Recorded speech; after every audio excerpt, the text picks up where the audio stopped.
بسم الله الرحمن الرحيم الحمد لله ثم الصلاة والسلام على أشرف المرسلين وبعد السلام عليكم ورحمة الله وبركاته walaalyaal meel walba adduunka joogtaan waxaan ku salaamayaa salaanta islaamka intaas kadib waxaan rabaa maanta in aan idiin sii wado barnaamijkeenii aqoon maal oo aan indhaweytaba kusoo bandhigaynay ama aan kusoo koobaynay buug ka mida buugaagta aan akhrinayay buuggaas oo aan isleeyahay xaqiiqdii bulshadeena waxbay uga faa'iideysan karaan ama waxbay ka anfacsan karaan badanaa xog waxaan saaraa arrimaha maamulka iyo maareynta, arrimaha hogaaminta, arrimaha bulshada, arrimaha siyaasadda, philosophy-ga, cuntada iyo caafimaadka, culumta aan isleeyahay aasaas ayay u tahay nolosha oo maanta bulshadeena way u baahan yihiin.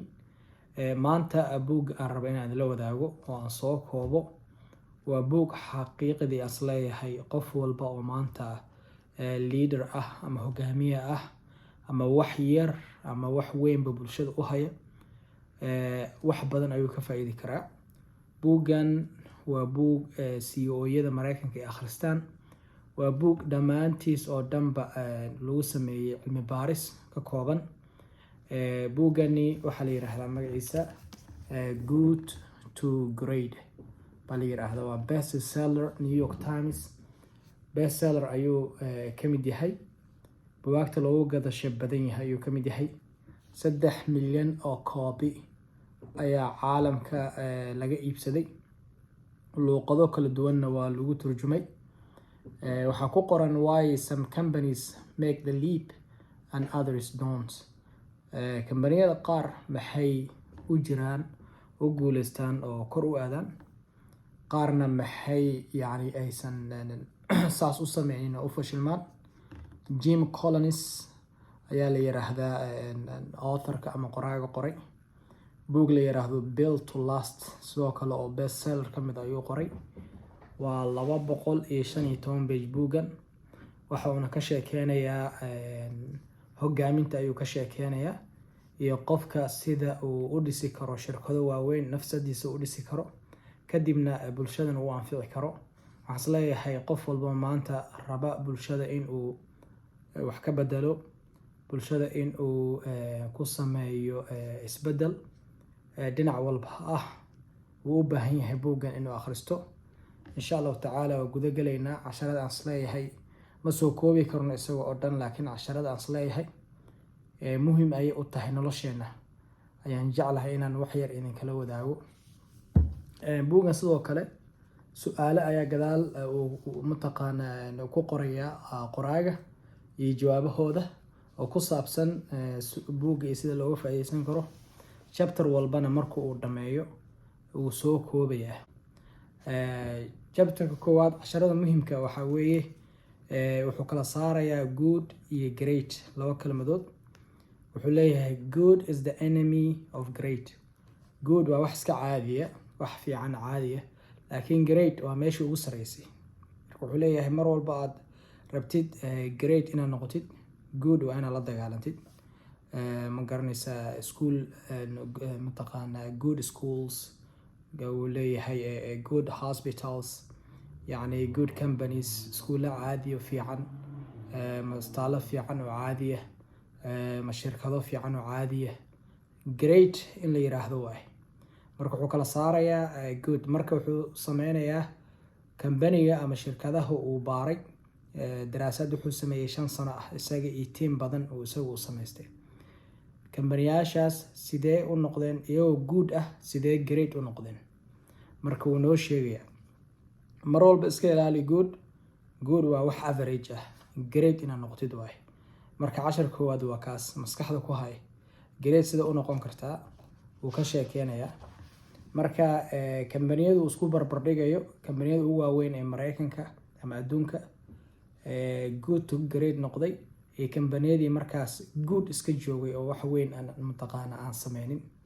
marka isagii teamkiisa ayaa waxay sameynayeen cilmi baaris 5 sano qaadatay oo wax badan uu ku ogaaday.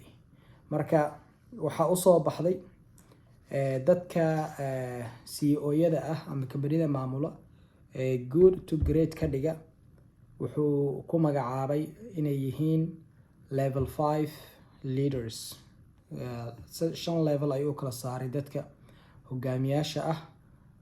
level 1, level 2, level 3, level 4, level 5.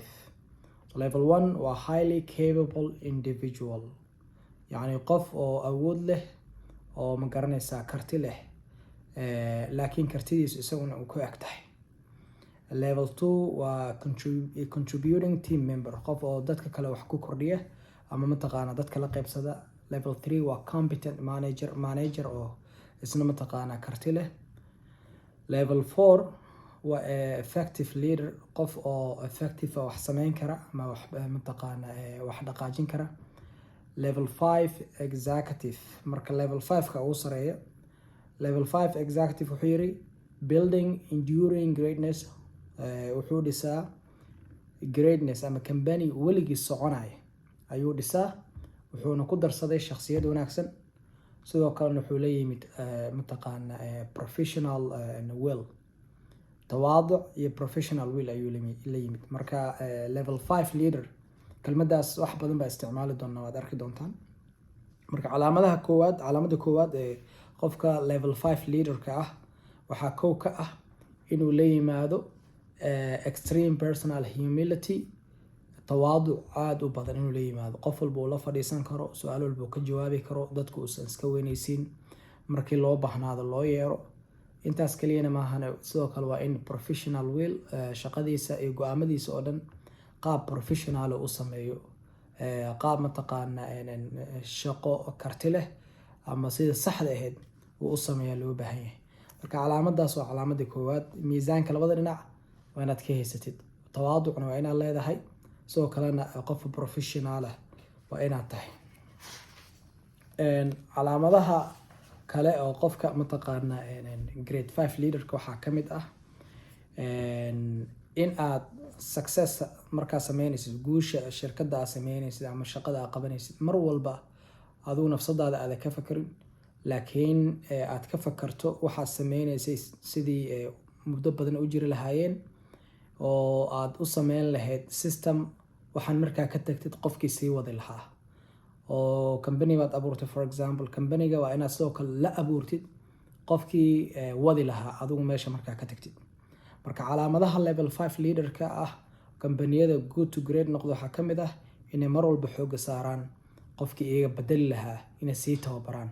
laakiin marka iyagu ka tagaan kambanigiina inuu dumo arrin saxa ma aha, waana waxaan ugu badanaa. ama organization waxaa arkaysaa qof muddo badan joogay uu ka baxayaa, organizationka dhulkuu galayaa ama shirkadii dhulkay galaysaa, ama qofkaasaba lagu tiirsan yahay. marka nidaam qofna aan lagu tiirsaneyn, qofkii markuu baxo automatically qofkii kale ku xigay soo geli kara ayay mataqaanaa dhisaan dadka level 5 leaderska ah. company noocaasa ayay dhisaan. soo calaamadaha kale dadka level 5 leaderska waxaa ka mid ah ma ahan dad shakhsiyadooda xoojiya, laakiin waxa weeye dad xoojiya companyga markaas waxa markaas ay ka mid yihiin nidaamka ama institutionka ama systemka ay ka mid yihiin ayay xoojiyaan. marka ama dad waxaa arkaysaa celebrity boqolaal qof oo kunoo adduunka caalamka dhan ay follow gareynayaan, ma ahan mataqaana level 5 leaders. asma level 5 leaders mar walba waxay xooga saaraan institutionka ay ka mid yihiin inay soo saaraan, iyagu aysan noqonin qof dad institutionka ka weyn, laakiin institutionka iyagu uu ka weynaado. waxaan fahmayaa taasna, waxaan u maleynayaa taasna in la fahmay. calaamadaha level 5 leader waxaa ka mid ah in uu mataqaana qofku whatever it takes uu shaqeeyo, wixii uu xal u helo. mar walba xal baa looga fadhiyaa, xalkiina wuxuu diyaar u yahay in uu mar walba xaliyo, waqtiga rabtaa ku qaadatay.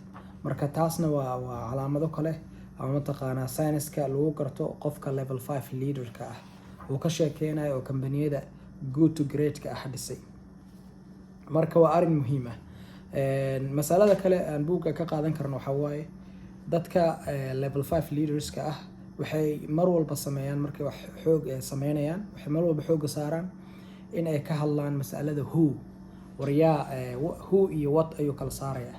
markaa rabtid barnaamij inaad samaysatid, dadkii saxda ahaa waa inaad u yeeratid marka hore. laakiin dadka qaarkood waxay xooga saaraan barnaamijka inay sameeyaan, barnaamijka kuu dambeeyo laakiin dadkii kula qaban lahaa, kula shaqeyn lahaa, shaygan kula horumarin lahaa waa inaad u yeertid the right people. marka wuxuu ku leeyahay marka ugu horeysa waxaa ka farqtaa who, yaa kula kicinaya doontan, kadib what ka fakar. marka dadkii isku heshid barnaamijka aragtay markaas usoo bandhig. marka casharkan waa cashar xaqiiqdii muhiima oo dadka naga badana ay ku qaldamaan. mar walba dad fiican haddaa haysatid iyaga hore kuu marinaya, motivation uma baxna, yacni haddii xataa ay qaldamaan iyaga soo laabanaya. cashar faa'iidooyinkaas oo dhan buu ka sheekeynaya. qofka level 5 leaderka ah calaamadihiisa waxaa ka mid ah inuu mar walba open u yahay in lala doodo oo su-aalo la weydiiyo oo yacni waxaa weeye niqaash badan uu galo ayuu diyaar u yahay. marka waa calaamadaha lagu garto qofka hogaamiyaha saxda ah. qof oo isxirxiraya ama mataqaana xanaaqaya ma ahan. qofka level 5 leaderka ah waa qofka mar walba factiska ama waxyaalaha xaqiiqooyinka ah xooga saara. waxna waa dreams buu ku leeyahay, waxna waa facts. waxyaalaha factiska ah qofka markuu xooga saaro oo mar walba yani xaaladu sida ay tahay, because isaga waxbuu rabaa inuu xaliyo, been ma rabo in loo sheego, in la wareejiyo ma rabo. marka waxyaalaha factiska sida saxda ah in loogu sheego ayuu rabaa, halkiina isaga loo imaanay. marka waa calaamadaha level 5 leaderska ah. tusaale ayuu keenayaa, tusaalooyin badan. tusaalaha ka mid ah ra-iisul wasaarihii dalka Ingiriiska waagii dagaalkii labaad adduunka u socday, wuxuu sameeyey mataqaana wax dhan oo statisticska ku saabsan dagaalka, bas wax walba waa loo sheegi jiray inta mataqaan dagaalka meesha uu marayo, ciidamada meesha u soo dhow yihiin. isagana wuxuu sameyn jiray, wuxuu dhihi jiray yaan laga qarin, wax walba sida ay tahay lagu sheego, waxaan rabaa wax walba sida ay tahay inaan u ogaado. marka qofka mataqaana level 5 leaderka ah saas ayaa laga rabaa inuu sameeyo. marka qofka level 5 leaderka calaamadihiisa waxaa ka mid ah waxa mas'alo uu yiraahday Stockdale paradox. Stockdale paradox waxa waaye nin la oran jiray Stockdale ayuu ka soo qaaday oo sheekadu way dheer tahay laakiin waan gaabinaya. laakiin mas'alada waxay ka hadlaysaa qofku waa in uu sida diinteena noo sheegtay bayna al-khawf wa ar-rajaa ku noolaado. waa in dhinac uu ogsoon yahay xaqiiqda jirta iyo cabsida ay leedahay, haddii hawshaas cabsi weyn ay leedahay. dhinaca kalena faith oo inuu lahaado, ilaahay uusan mataqaana ka niyad jabin, uu ogsoon yahay. marka dhinaca waa inaad waxa jira ogsoon tahay, qalad iyo saxba, cadowga kuu soo socda meeshii wax jiraan waa inaad ogsoon tahay, aada isdhiganin. dhinacna waa inaad faith leedahay oo aamin aad leedahay, ilaahay aad aamintid. marka Stockdale paradox ayaa la yiraahdaa. mas'alo kale ayaa jirta oo qofka level 5 leaderka looga baahan yahay. mas'aladan waxaa la yiraahdaa hedgehog concept. hedgehog waxa weeye qofka waa inuu ogsoon yahay isaga ama shirkadiisa meesha uu ku fiican yahay, waa inuu ogsoon yahay. saddex mas'alo waa inuu isweydiiyaa. su-aasha koowaad waxa weeye passionkaaga maxaa weeye, maxaad adigu jeceshahay inaad sameyso. su-aasha labaad waxa weeye maxaad mataqaana caalamka maxaad ku fiican tahay oo caalamka kusoo kordhin kartaa.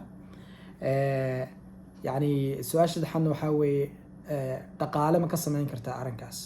saddexdaas su-aal haddii ay isku ka aadaan waxaa marka ogaanaysaa meesha aad ku fiican tahay iyo sida aad markaas waxa weeye u dhaqaajin kartid. shakhsiyanna waa isku weydiin kartaa su-aalahaas. shirkad haddaa leedahayna shirkadaada waa weydiin kartaa. su-aasha koowaad waxaa waaye what you are deeply passionate about. su-aasha labaad waxaa waaye what you can be the best in the world at. su-aasha saddexaadna waxaa waaye what drives your economic engine. saddexdaas su-aalood haddaa si fiican u fahanto waxaa kuu soo baxaya waxa la yiraahdo hedgehog concept wuxuu yiraahday, oo marka waxaa ogaanaysaa waxa aad ku fiican tahay adduunka iyo waxa kusoo kordhin kartid. marka chapter dhan ayuu kaga sheekeynayaa sida u fahanto waxaad ku fiican tahay. kambaniyada ama shakhsiyaadka adduunka horumarayna waxay ogaadeen waxay ku fiican yihiin, xooga saareen, wax kale iska dhinacba iska dhigeen, kaasay marka mataqaana multiply gareeyeen oo xooga saareen inay sameeyaan. mas'alada kale uu ka hadlay waxaa waaye mas'alo qofka looga baahan yahay ama isaga shirkadiisa u baahan yahay. saddex shay inaad isku heshid waaye. waa inaad isku heshid discipline people, waa inaad heshid discipline thought, waa inaad heshid discipline action. discipline people waxaa waaye dad discipline leh oo yaqaana shaqadooda sida loo qabto oo aanan meelo kale gelaynin oo aan wax kale ku fakaraynin wayna adagtaa caalamka maanta in la helo. tan labaad waxa waa discipline thought, inaadan mataqaanaa aaminsan tahay waxa markaas aad sameynayso, fakarkaaga iyo xaqiiqooyinka jira iyo sida mataqaana loo horumarin lahaa waa inaad discipline u leedahay. kan saddexaadna waxaa weeye discipline actionka aad qaadaysid action discipline leh oo beri aan kugu soo laabanayn oo waxyaalihii aad dhigatay ma garanaysaa aad samaysatay ku saabsan. marka saddexdaas masalana waa very important inaad fahanto sababto wax badan bay ku qabanayaan. qofka level 5 leaderka ah masalada kale uu keenayo waxaa waaye waxuu mar walba ku fakaraa su-aal weyn ama goal weyn inuu gaaro ama su-aal weyn uu ka jawaabo. يعني مسألة وحوي هذا وحلا يراهدو BHAG وحواي big hairy audacious goal وين وصعناي. for example دستور كمريكان كو حكويا لا all men are created equal. بني آدم كودن وحلو أبوري سي اسكميده goal كاس ولي ميسن جارين لكن وجول وين هيك سنة هيان أو الربان يعني وحوي ماشي أوفق الربان إنه جاران واي. marka goal saas u weyn oo aad hiigsanayso laakiin la gaari karo haddii aad loo shaqeeyo waa inaad leedahay goalkaas iyo hedgehog conceptiga ma garanaysaa waa inaad marka isku dartid sidaan oo kale haddaad arkaysan so dhexda waxaa ugu qoran BHAG waa hedgehog conceptigii saddexdii su-aalood su-aashii koowaad su-aashii labaad su-aashii saddexaad. marka haddii aad isku heshid intaas waxa uu leeyahay meel fiican baad adduunka gaaraysaa. dadkii oo kambaniyada shirkadaha caalamka horumarka gaarayna waa shirkado saddexdaas isku fahmay. marka insha Allah casharka uu dheer yahay laakiin muhiimadda waxaa waaye buugani buug research badan uu ka buuxa weeye uu nagu dheeraada casharka insha Allah intaas ku gaabinaya laakiin mar kale ayaan usoo laaban doonaa oo waxyaalaha aan ka faa'iidi doono ay mataqaana aan sii wadi doonaa. waxaan isleeyahay intaas waa in enough ah oo aan isleeyahay dadku maanta way ka faa'iidi karaan insha allahu tacaala. wixii su-aal ah ama wixii feedback ah ama wixii sharing ah idinka idinkaga tegaya insha allahu tacaala. laakiin waxaan jeclahay maanta intaa inaan soo gudbiyo barnaamijka ku xiga intaan iska arki doono insha allahu tacaala. khayr baa idinkaga tegaya sidaas iyo salaamka. assalaamu calaykum waraxmatullahi wabarakatu.